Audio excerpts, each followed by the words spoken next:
Guten Tag, Mayumi Sensei desu. Konnichiwa. Willkommen im Mayumis Manga Studio. Mein Kanal ist für alle Manga-Lieber, die über Manga wissen möchten und einen eigenen Manga machen möchten. Als eine professionelle Mangaka stelle ich die Manga-Branche vor. Heute lade ich ein Video von Pen Ilehoff, von dem ihr bereits einen Teil kennt. In einem früheren Video habe ich schon mal einen Ausschnitt gezeigt, aber nicht alles, weil es zu lang geworden wäre. Aus diesem Grund zeige ich heute alles.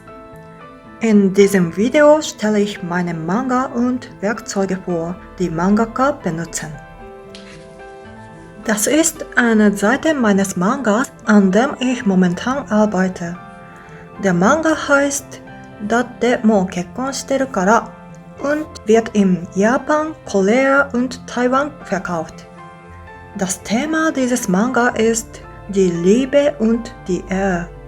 Die Hauptperson ist nicht auf dieser Seite zu sehen, aber sie ist eine junge Hausfrau. Sie leidet unter der Ehe, denn ihr Mann interessiert sich nicht mehr für sie. Er denkt immer über seine Arbeit nach und sie reden nicht mehr miteinander. Sie vermutet, dass er einen Seitensprung macht.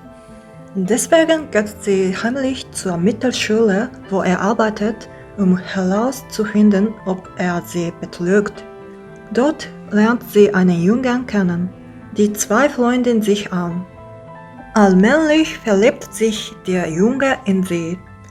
Eines Tages findet er heraus, dass ihr Mann tatsächlich einen Seitensprung hat. Das ist die Storyline. Das hier ist der Junge. Ich drücke die Skizze aus, die ich digital gemacht habe, dann passe ich sie mit einem Leuchttisch ab. Der Tisch ist vom Amtstil aus China. Es ist billig, aber trotzdem nicht schlecht. Der Kuli ist Shigno 0,5 mm von der japanischen Schreibwarenmarke Uniball. Früher habe ich oft gehört, dass der Drawing Kuli von Rotring am besten sei. Aber der ist sehr teuer.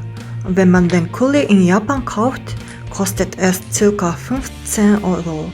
Momentan benutzt wahrscheinlich keiner den Kuli mehr, denn japanische Marken verkaufen einen ähnlichen Kuli für nur 1 oder 2 Euro. Ich denke, am beliebtesten ist Hightech C von der Marke Pilot. Bei über 10 Mangakas war ich als Assistentin und sie benutzen alle den Kuli im Hintergrund. Leider kann ich mit dem Kuli nicht so gut zeichnen. Die Spitze des Kulis ist zu dünn für mich. Ich benutze also einen anderen. Den Hintergrund zeichne ich freihand. Mein Stil ist hier von Saso Akira Sensei beeinflusst, bei dem ich früher als Assistentin gearbeitet habe. Bis dahin war ich davon überzeugt, man muss den Hintergrund mit einem Lineal zeichnen. Aber beim Assistenzjob habe ich gelernt, dass es verschiedene und freie Darstellungen im Manga gibt. Saso Sensei stellt ohne Lineal eine sanfte Welt dar. Wenn ihr einen Manga macht, solltet ihr einen eigenen Stil entwickeln. Ich denke, der Manga ist nicht nur Entertainment, sondern auch Kunst. Das Papier ist DIN A4 Größe von der Marke Aishi. Auf Japanisch heißt solches Papier Manga Genko Yoshi.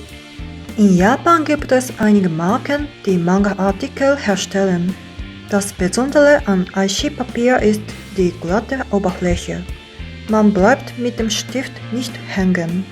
Deswegen benutzen viele Analog-Mangakas, besonders Shoujo-Mangaka, dieses Papier. Für Shoujo-Mangaka ist es am wichtigsten, dass sie schöne Linien zeichnen können. Es gibt zwei Arten von Papiergrößen, DIN B4 und A4.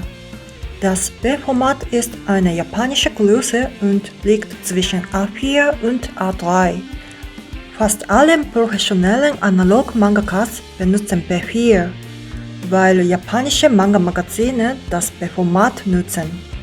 Aber falls man den Manga digital erstellt, das heißt den fertigen Manga vom Papier scannt und mit der Software die Größe einstellt, ist die Papiergröße egal. Größe A4 ist normalerweise für Doujinshi.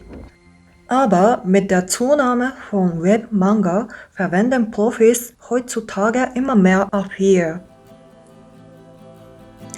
Falls man etwas falsch gezeichnet hat, löscht ein Digital-Mangaka es mit dem Korrekturstift oder der Software. Aber beim Analogen kann man das nicht machen, weil der Schatten der Korrekturflüssigkeit zwischen Ton und Papier beim Drucken sichtbar wird. Dafür muss man die Stelle, wo man falsch gezeichnet hat, mit einem Cutter abschaben. Das fühlt sich wie handwerkliche Arbeit an. Übrigens, falls man ein Analog-Mangaka ist, kann man im Manga, wo man keinen Ton benutzt, wie Shonen-Manga, den Korrekturstift benutzen. Für Anfänger gebe ich einen Tipp fürs Zeichnen. Wenn man den Umriss von Menschen und Dingen mit einer dicken Linie zeichnet, sieht das Ergebnis schöner aus. Diese Vorgehensweisen benutzen viele Profis und es ist sehr einfach. Aber dabei muss man aufpassen. Mit dickem Umriss sieht ein Bild nicht wie ein Manga aus, sondern wie eine Illustration. Das heißt, es passt nicht Aktion und Kampfszenen. Dieses Kreuzzeichen im Kopf des Jungen heißt Beta. Beta heißt schwarz zu malen, wie ich letztes Mal erklärt habe. Mangaka schreiben das Zeichen aus, wenn sie das Beta den Assistenten überlassen oder sie noch Zeit vom Penile bis zum Beta haben. Das ist alles für heute. Vielen Dank fürs Zuschauen. Ich hoffe, es hat euch gefallen. Während der Arbeitspause werde ich weitere Videos machen.